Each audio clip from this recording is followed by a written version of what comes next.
Welcome to the Everyday Spirituality Podcast. I'm James Hazelwood, author, bishop, and spiritual companion, bringing you interviews and information at the intersection of a gritty Christian mysticism and depth psychology. You can find all the episode show notes, as well as my free Substack newsletter, Notebooks, at jameshazelwood.net. Now, on to the show.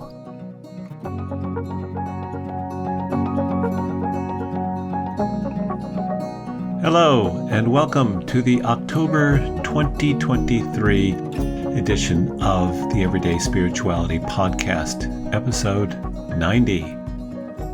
Today, my guest is Professor Volker Leppin. He is the Horace Tracy Pitkin Professor of Historical Theology at Yale Divinity School. He's a native of Germany and a Reformation scholar, written a biography of Martin Luther that's quite accessible and very scholarly at the same time. It's called Martin Luther, A Late Medieval Life.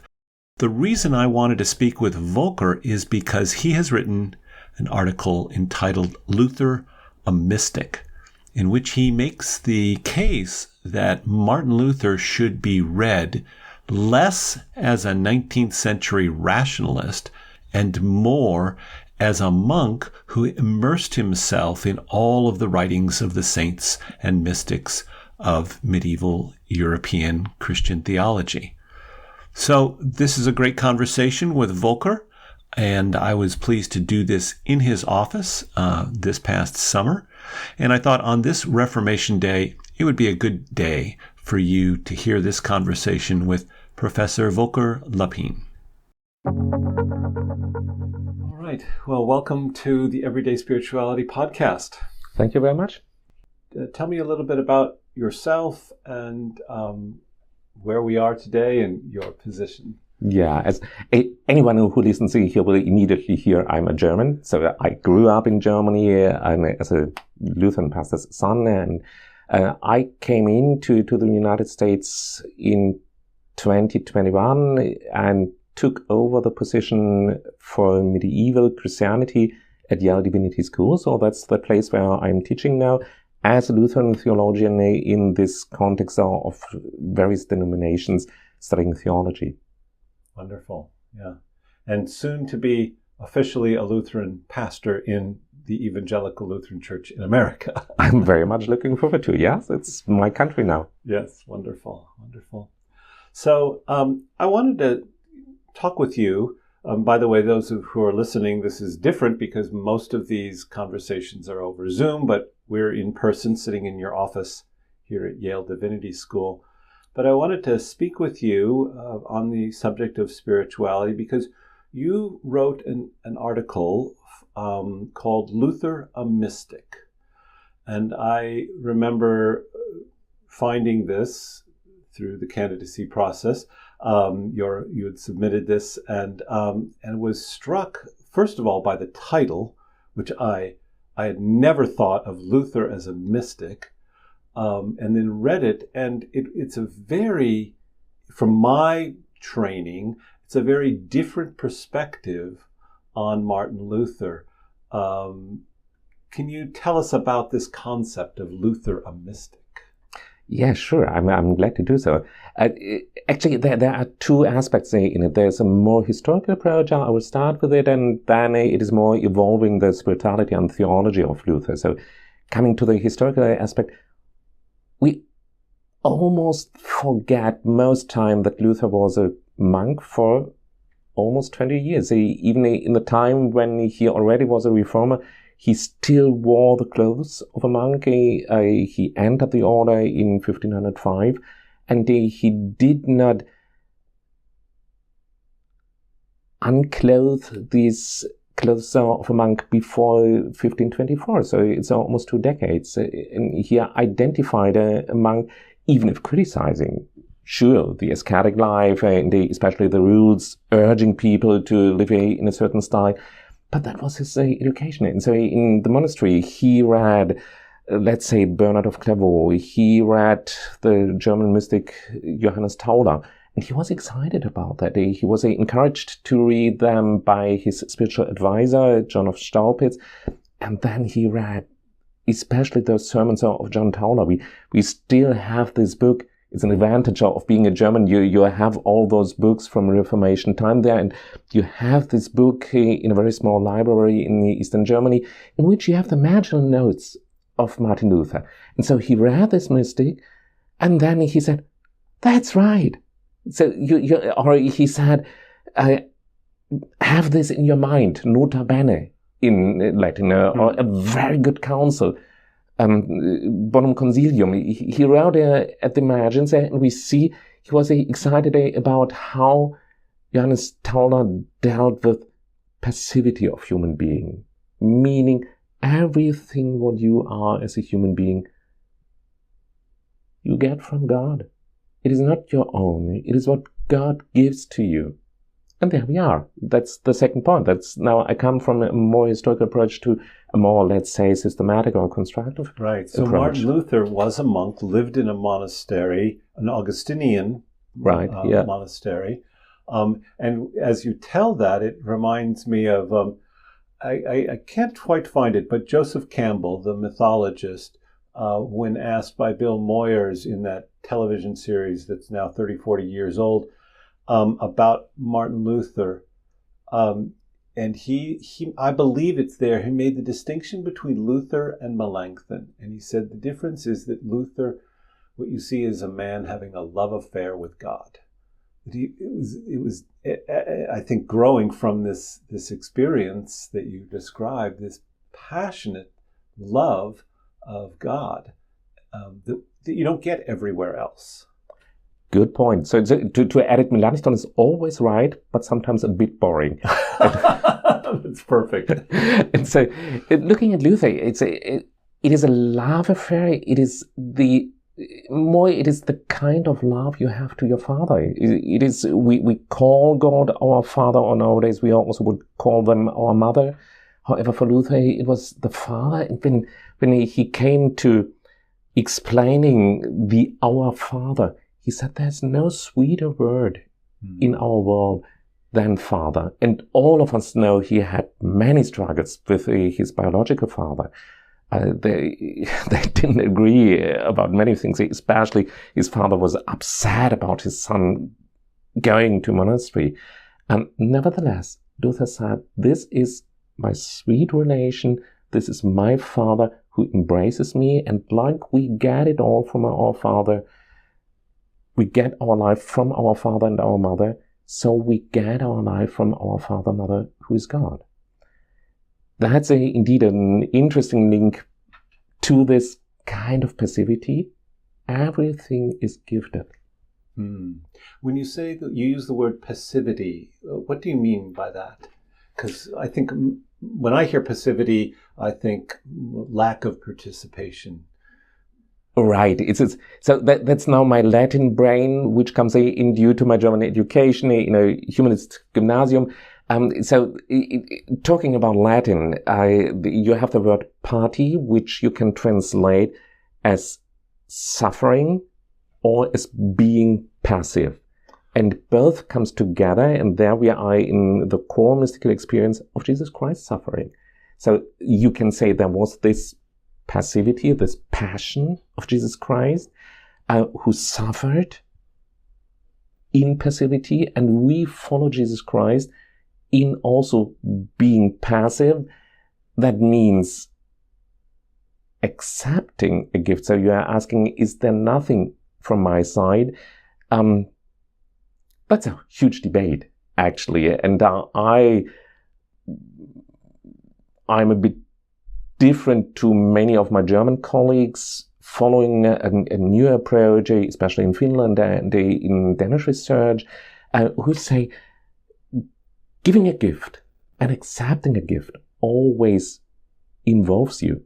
You cannot get a gift without being, to a certain degree, active in it. Now, I would agree, yes, it is like this, but isn't it nevertheless a gift? and a total gift. And so I think that's what Luther says. I used to say he makes a strong distinction between grace and works, and he would never accept any work in us. No, he does. He says the greatest work we have is faith.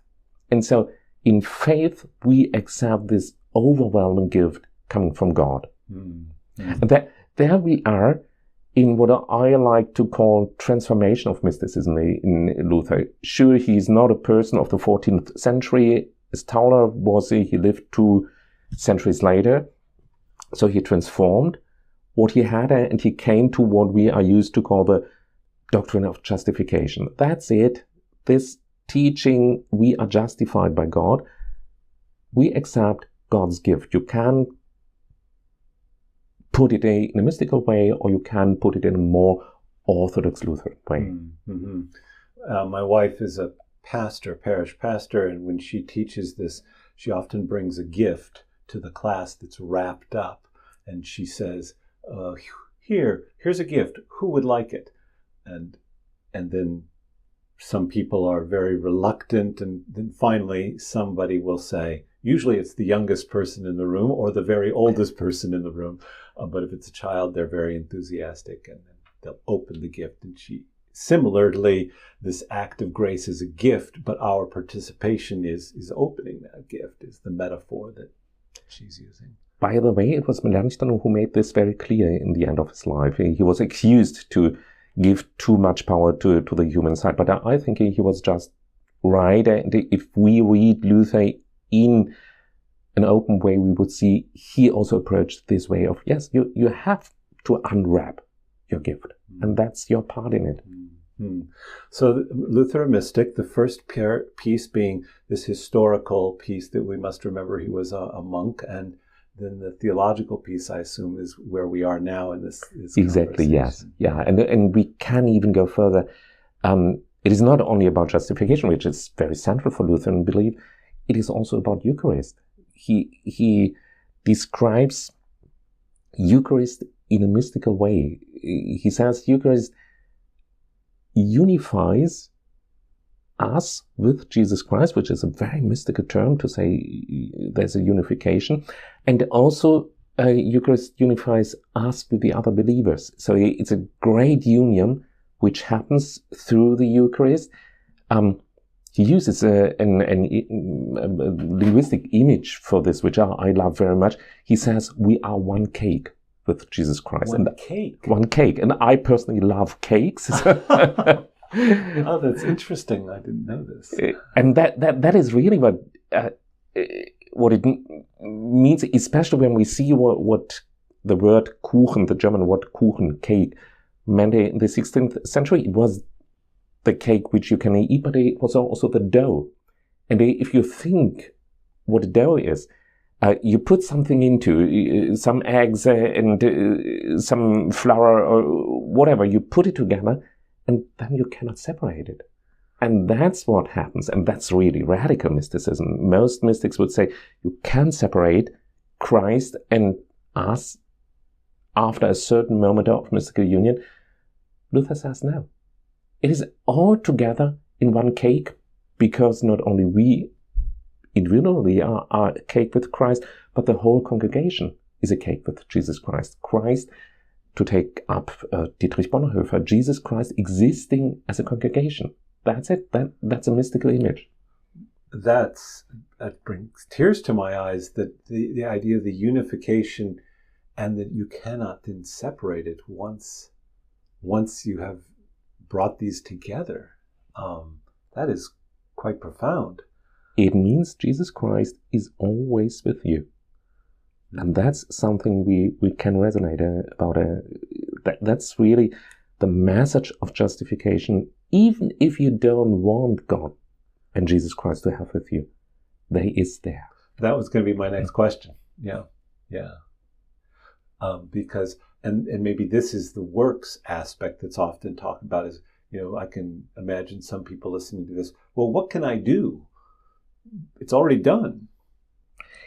It is. So I don't have to to torture my brain about what can I do. Just let Jesus Christ do. Just be open for Jesus Christ, and Jesus Christ will open your eyes for the other. That's something if you want to read it in Luther's words, he wrote this famous treatise on the Christian liberty, where he starts with us being unified with Christ. There he doesn't use the image of a cake, but the also great image of a marriage between us and Jesus Christ. He's the bridegroom, our soul's the bride. Then a unification happens, and then he describes how this leads us into the world, being open-minded. Jesus Christ is leading us to embrace our neighbor. And that's everything. So I don't have to think about any rules. Again, as a German, I'm very much accustomed to rules. But what Luther means in ethics is not to follow certain rules, but just to let Christ do in you what he found right, and you will follow him. You will fail in this. Luther was very much aware of us being sinners. We will fail, but we also will have these moments of giving God's grace to our neighbor, and that's what all is about.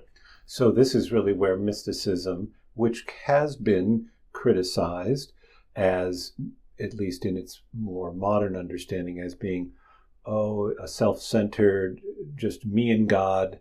But what you're suggesting here is that this unification with Christ carries us into the world. Because again, to use this image of cake, if we are not only a cake with Jesus Christ, but are also with the congregation, it brings us to other people, and you open the limits even more. It is not only about the believers, it is really about the world, because everyone in this world is a child of God from creation, and some do accept it in a new way by their faith. Every one of those who is a child of God is to be seen with the loving eyes of God. Beautiful, beautiful. So how come, how come I never learned this? I mean, and not just me, but I mean, this is a view of Luther and his writings that is not a dominant view, at least here in the United States. Luther is portrayed more like an 18th or 19th century rationalist in how he is taught in our seminaries and colleges and universities. And so, are you a minority in this perspective, or are you just kind of recovering something that you believe was already there and we need to reclaim it? I think it comes up in certain times. You speak about this kind of German professor Martin Luther, which we had mainly in the 19th century. If you look into the time before, like the Orthodox theologians, they knew about mysticism, even if they were so strong in doctrinal teaching, but they knew about mystical union. They wrote about it, and even more the pietism. Again, now the historian comes out in me. If you read Philipp Jakob Spener, who was the founder of Lutheran pietism, and wrote his book Pia Desideria, in which he gave a kind of guide for pietist people what they had to do. And one advice was, go and read the Bible, Martin Luther, and Johannes Tauler, of whom Luther became what he was. So Philipp Jakob Spener was very much aware of this mystical background.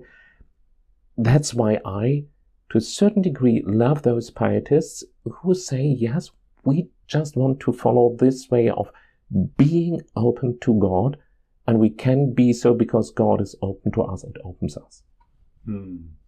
Beautiful. Yeah, that's true. And I'm thinking pietism here in the United States, my most familiarity is with Hauge Lutheranism, primarily Norwegian pietists, and this grows out of that, I assume. Yeah, it does.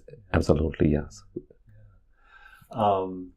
But Luther as a mystic, as you speak about this, what's the response that you receive? Maybe first from other Reformation historians, and then also from, pastors and so forth, and especially as you make the move here to the United States and now teaching in a seminary. To my mind, maybe I'm a bit optimistic, but it depends on the generations. So my own generation, my colleagues, especially in Germany, were and still are quite critical about this approach. Why I see in the younger generation in Germany as well as in the United States, many researchers who agree and who follow down this route. Just to mention two of them, Vince Evener and Ron Ritgers, very much deal with this stuff. They wouldn't agree with everything what I say, but they respect this background for an understanding of Martin Luther. And I see many of young researchers in Germany too. So I'm quite optimistic that a new image of Luther will grow, which also is an ecumenical view on Luther.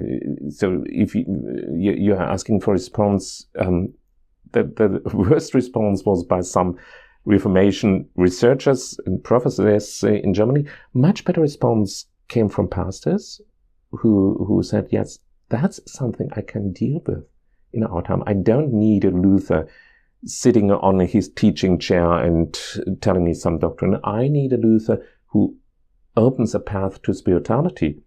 And then among Catholics, many of them say, yeah, now we see the common ground and we can deal with this.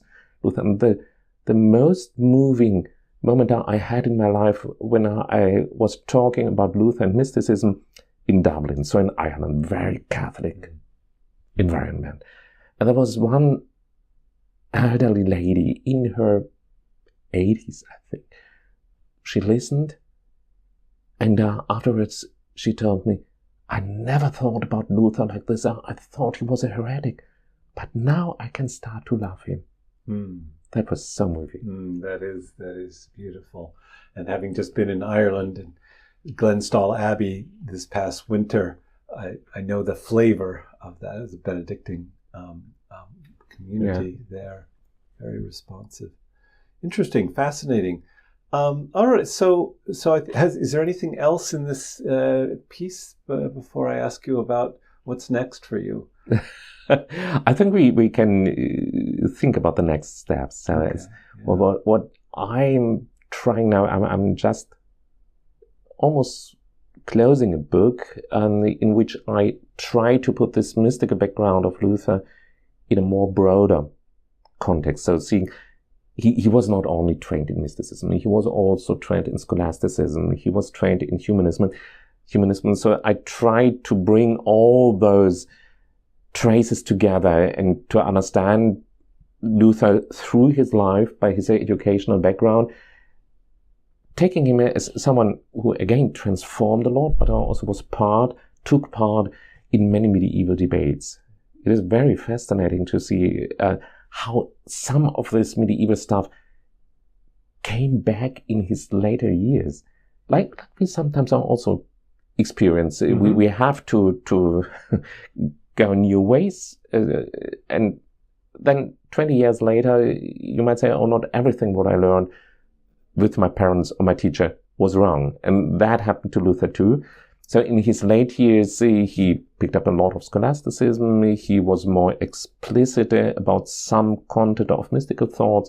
So for example, when his German writings were edited in the late 30s of the 16th century, they made this edition of whole works, like we know it, very representative. And he wrote a preface to it, and there he said theology is about oratio, meditatio, tentatio, so prayer, meditation, temptation. And if we trace this back to the Middle Ages, this is what medieval monks would call the lectio divina. It is exactly that, and I appreciate very much the American Lutherans have much more traditionally in lectio divina than the Germans have. In Germany, it is almost forgotten in Protestant traditions. While here I encountered many who can deal with this concept of Lectio Divina, and Luther could deal with it too. Interesting. Yeah, wonderful. Yeah, Lectio Divina is something that is more and more embraced by Lutherans, Protestants in general, here in the United States. Great. There's a connection back to Martin Luther. It is. Again, for those people like me that grew up in a generation where this was, not really articulated very much, other than, as you mentioned, the Pietists. This is, for me, a delight. It makes me want to go back and read Luther, and then therefore see his writings in a new light. Exciting. I think if some people who are listening here do that, read Luther in this light, they will see it is really in these texts. Yeah. It always depends on what kind of glasses you have. Glasses, yes. On your nose. And if you have this glass on, that's happened to me as a researcher, that when I started thinking about Luther as a mystic, suddenly everything came to me and said, oh, I know these words from some mystics, and this sounds mystical. And so this will happen to you too. Wonderful. If there was a place for I or the people listening to begin, what's a piece of Luther's writings that might be a place for them to start? I would start with a treatise on the liberty of a Christian, which I mentioned before, and don't read it as a doctrinal part of Lutheran orthodoxy. Read it as a text about spirituality. Read it about an excited statement about how we get married with our Savior, Jesus Christ. Okay, I'll put a link to that because most of his works you can find for free online.